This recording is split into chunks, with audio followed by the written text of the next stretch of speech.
काम चालू आहे. ह्याची वर्ष हे आता काय काढलंस मध्ये? त्याच्यात जिरा पावडर आहे. जलजिरा जोरात बोल. काय असतं जलजिरामध्ये?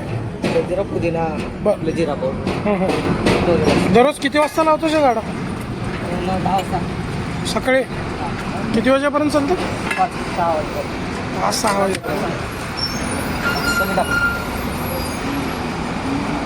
काय काय तुझ्याकडं आहे? मटण लिंबू सरबत. लिंबू सरबत आणि मट्टा मठ्ठा. किती रुपयाला आहे बा? 10 रुपये. दोन्ही पण? दोन्ही पण 10. बरं, हे जे मठ्ठा तू तयार करतोस मठ्ठ्याची क्वालिटी बघू.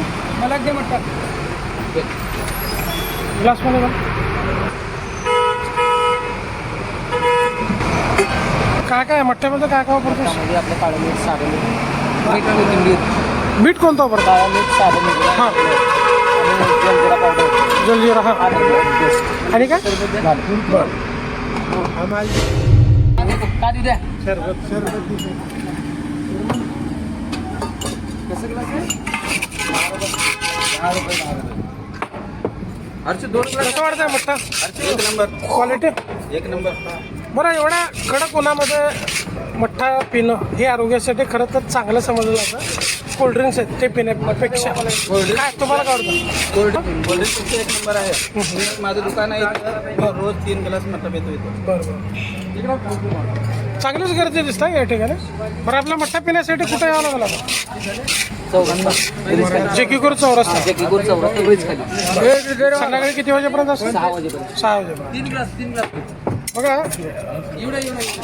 बर्फाचं गोळा ज्यावेळेस घासलं जातं लहानपणीची नक्कीच आठवण येते या ठिकाणी.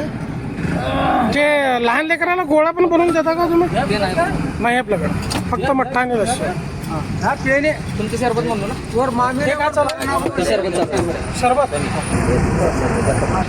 3 ग्लास.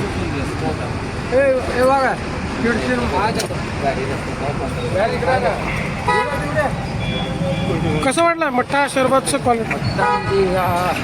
यायचं कारण की हा घरात बनवतात घरी. बरं. आणि घरातलं ताक असते. एक नंबरचं म्हणजे पाकिट वगैरे नसते. बरं. घरातच बनवतात स्वामी स्वतः. मठ्ठा बनवतो ह्याला जे दूध कोणतं वापरतात? आपलं म्हशीचं दूध. बरं, गावरान दूध असतं का पाकिटचं दूध वापरतात? गावरान दूध वापरतो.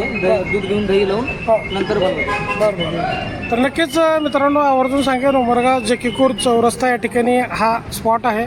लिंबू सरबत आणि गावरान दुधापासून तयार केलेला हा मठ्ठा स्वामी नावक त्याचे कुटुंबातील एक सदस्य दोघांनी मिळून हा छोटासा व्यवसाय थाटलेला आहे. प्रवासादरम्यान जर चौरस्त्याला आपण थांबलात तर नक्कीच या ठिकाणी मठ्ठाचा आस्वाद घ्यायला विसरू नका.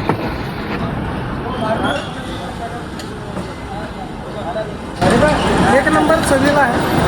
सर्वात महत्त्वाचं म्हणजे गावरान दुधापासून तयार केलेला दही, त्यापासून तयार केलेला ताक, तिथून हा मठ्ठा तयार झाला. कोथिंबीर, अद्रक, सर्व जे काही गरजेच्या वस्तू आहेत डिहायड्रेशनसाठी. चवीला कसं आहे? चवीला बेस्ट आहे.